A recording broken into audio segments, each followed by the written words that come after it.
sahabat Hermina, berjumpa lagi dengan saya Dr. Sesi dari Rumah Sakit Hermina Bitung.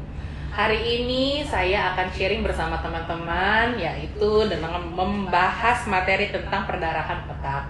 Saat ini sudah hadir narasumber kita, yaitu Dr. Arya, spesialis bedah saraf. Halo dok. Halo. Halo semuanya. Dok, ini kan kita akan membahas tentang yang namanya perdarahan di otak. Nah, sebelum kita lebih lanjut dengan perdarahan di otak itu, mari kita kenalkan dulu apa sih itu dok perdarahan otak yang dimaksud. Silakan dokter. Jadi perdarahan di otak ya. Jadi itu tuh adanya suatu tekanan pada otak yang diakibatkan oleh suatu pecahnya pembuluh darah biasanya.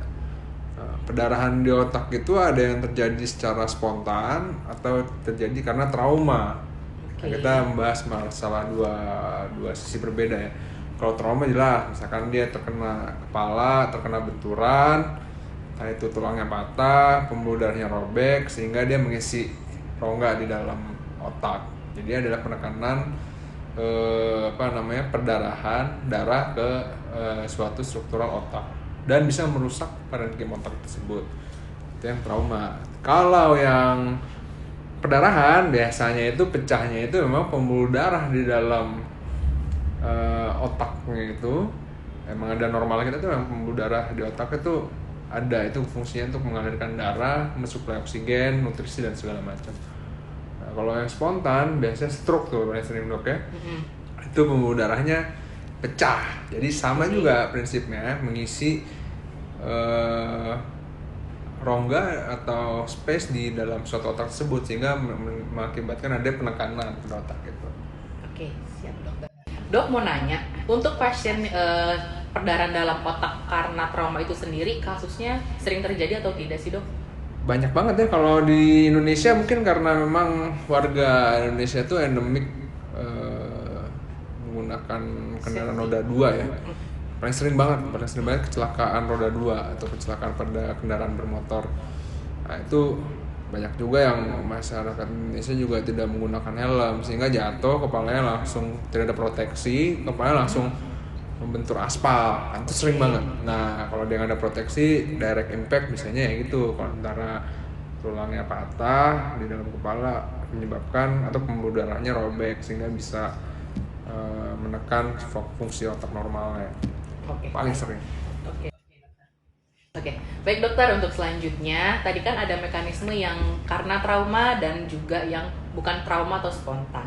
Adakah dok faktor resiko atau penyebab tertentu yang mengakibatkan terjadinya perdarahan kepala secara spontan? Ya, perdarahan kepala secara spontan paling sering tuh ya kalau masyarakat awamnya bilang stroke ya, stroke perdarahan. Stroke sebenarnya ada dua, ada stroke perdarahan, stroke penyumbatan. Cuman kita membahas tentang perdarahan. Jadi kalau perdarahan itu faktornya itu ada dua biasanya. Ada yang faktor resiko itu tidak bisa diperbaharui dan yang bisa diperbaharui. Yang tidak bisa diperbaharui itu biasanya abnormal vaskular genetik. Memang kita turunan. Terus ada riwayat hipertensi, memang turunan riwayat hipertensi. Terus faktor resiko yang bisa diperbaharui itu ya pola hidup kita, konsumsi makan, kebiasaan merokok atau tidak, olahraga dan sebagainya. Nah, itulah faktor-faktor. Nah, misalnya timbul suatu perdarahan spontan ya paling sering sih di Indonesia karena memang tekanan darah tinggi ya, paling sering sekali. Misalnya ya dokter kan juga jaga dikit ya dok ya, kasih tahu kan dok, banyak sekali pasien stroke perdarahan tuh ya tensinya tuh di atas ambang normal. Wah, seru sekali ya dok diskusi kita saat ini. Teman-teman semuanya, karena diskusi kita ini cukup menarik, selanjutnya saya akan membahas tentang gejala apa sih yang akan timbul dan treatment apa yang akan dilakukan untuk pasien seperti ini. Maka teman-teman boleh bergabung di sesi selanjutnya. Sesi 1 saya tutup dulu, sampai jumpa.